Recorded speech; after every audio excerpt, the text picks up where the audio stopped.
अस्सलाम वालेकुम दोस्तों, कैसे हैं सब। अच्छा जी, काफ़ी ये इश्यूज़ आ रहे हैं कि एग बॉन्डिंग जो है हमारी फीमेल में होती है, ठीक है। यानी लोग कहते हैं, यानी फैंसर काफ़ी परेशान होता है ब्रीडिंग सीजन के अंदर कि उनकी जो फीमेल है वो एग बॉन्डिंग करती है, एग फंस जाता है, जो अंडा है वो पूरे तरीके से निकल नहीं पाता, यानी उनकी जो फीमेल है वो एग सही तरीके से लैंग नहीं कर पाती।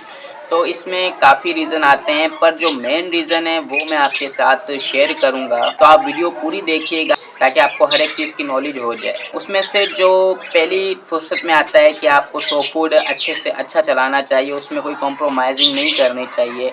क्योंकि देखें, हम सिर्फ उससे अर्निंग ही नहीं कर रहे, हमारा ये एक शौक़ भी है। तो मैं आपको यही कहूँगा कि अच्छे से अच्छा सो फूड खिलाएँ, और सो फूड में कोई इतनी कॉस्टली यानी ज़्यादा पैसे नहीं लगते।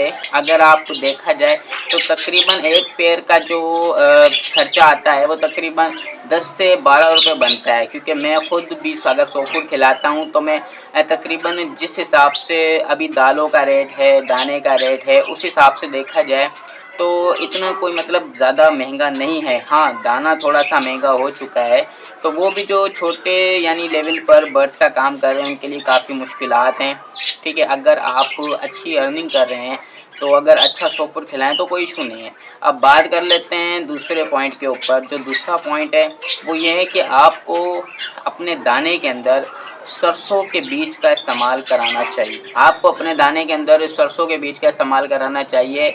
क्यों? क्योंकि जो सरसों का जो बीज है वो तकरीबन इतना ख़ास काम करता है, शायद आपकी सोच में ना हो।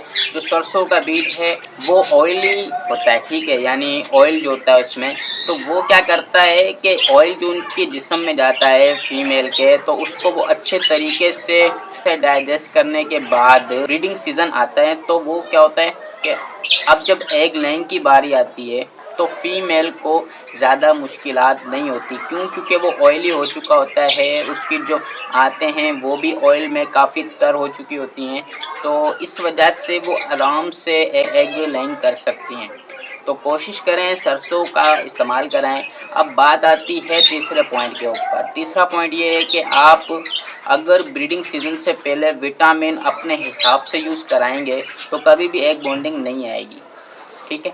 एग बॉन्डिंग नहीं आएगी, विटामिन अपने हिसाब से यूज़ कराएं। बात करते हैं चौथे पॉइंट के ऊपर। जो चौथा पॉइंट है वो ये है कि उनकी एज पूरी होनी चाहिए फीमेल की। हम क्या करते हैं, तकरीबन 7 से 8 मंथ के अंदर हम उनसे ब्रीड लेने की कोशिश करते हैं। ज़ाहिर सी बात है, जब फीमेल की एज पूरी नहीं होगी उसको जो मुश्किलात आएंगी वो तो आपके सामने ही होंगी, तो फिर आपको भी परेशानी होगी, बर्ड भी अपनी जान से जाएगा।